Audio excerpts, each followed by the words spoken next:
నమస్తే welcome to 9+ news. YouTuber ప్రశ్న రావణ్ను పోలీసులు ముచ్చటగా మూడోసారి అరెస్టు చేశారు. AP deputy CM Pawan Kalyan పై అనుచిత వ్యాఖ్యలు చేశారన్న కారణంతో అతనిపై జన సైనికుల మచిలీపట్నంలో కేసు పెట్టారు.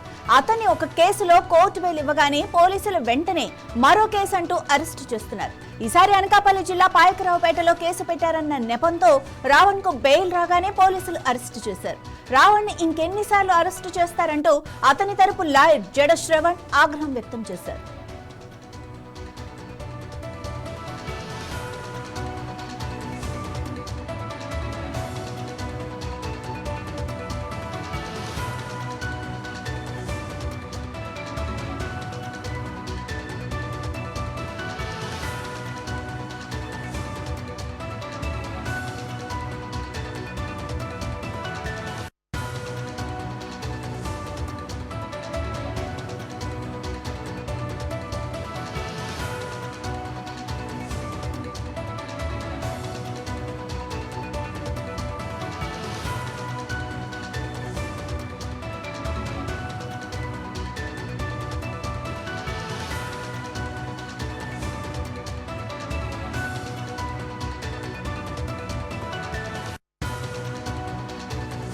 మళ్ళీ అక్యూజ్ని వేరే చోటకి తీసుకెళ్లే ప్లాన్ చేస్తున్నారు.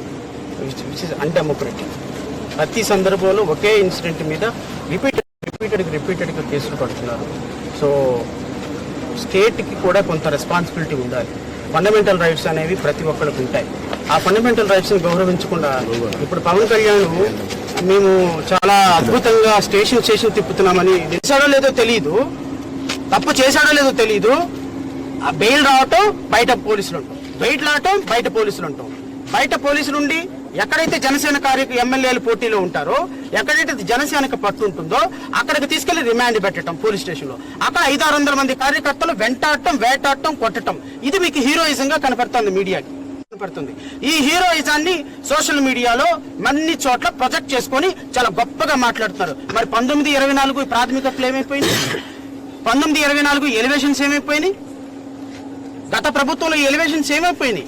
పవన్ కళ్యాణ్ మాట్లాడిన మాటలు ఏమైపోయినాయి? పవన్ కళ్యాణ్ చెప్పిన నీతులు ఏమైపోయినాయి? పవన్ కళ్యాణ్ చెప్పిన శుద్ధ పుస్తక కబుర్లు ఏమైపోయినాయి? ఈ దేశంలో 100 మంది చెప్పిన కసపు కూడా ప్రాథమిక హక్కు ఉంటుందండి. That is the beauty of the constitution. Beauty of the constitution. కసపు కూడా 10 సంవత్సరాలు తర్వాత మరణ శిక్ష పడింది. అలాంటి కసబు లాంటి వ్యక్తికే ఉన్నప్పుడు ఒక యూట్యూబ్ లో ఒక మాట మాట్లాడితే అది నీకు నచ్చకుండా పోవచ్చు. గత ప్రభుత్వం మీద 1924లో మేము కొన్ని 100 మంది 100 సార్లు తిట్టినాం. అప్పుడు మీరు మంచోన్నా, ఇప్పుడు చెడ్డోన్నా, ఇప్పుడు మీకు నచ్చలేదా? పవన్ కళ్యాణ్ గారు, మీరు హోమ్ మినిస్టర్ కాకుండానే ఇంత లా అండ్ ఆర్డర్ని క్రియేట్ చేస్తూ మీ కార్యకర్తలు నిర్వహించాల్సిన బాధ్యత లేదా? బొజ్జ ఐశ్వర్య అనేటువంటి ఒక ఆమె ఒక మాట మాట్లాడితే ఆమె మీద ఇప్పుడు 15 సెక్షన్ల మీద కేసులు కట్టి ఆమెను అరెస్ట్ చేయడానికి తిరుగుతున్నారు. ఆమె ఇంటి ముందు 400-500 మంది జనసేన కార్యకర్తలు రౌండ్ ది క్లాక్ డౌన్. ప్రభుత్వంలో పవన్ కళ్యాణ్ ఉన్న కాదండి. నా ఇంట్లో పనిచేసే అటెండరు పవర్లో ఉంటే అటెండర్ కూడా వేల మందిని దించగలడు. పవర్లో ఉన్నవాడు వెనకబడి రాళ్ళు తీసుకొని రప్పలు తీసుకొని పెట్టడం పెద్ద గొప్పతనమా, మగతనమా? అది దమ్ము ధైర్యం ఉంటే ప్రతిపక్షాలుగా నిలబడి ప్రజల హక్కుల కోసం పోరాటం చేయాలి, అది గొప్పతనం.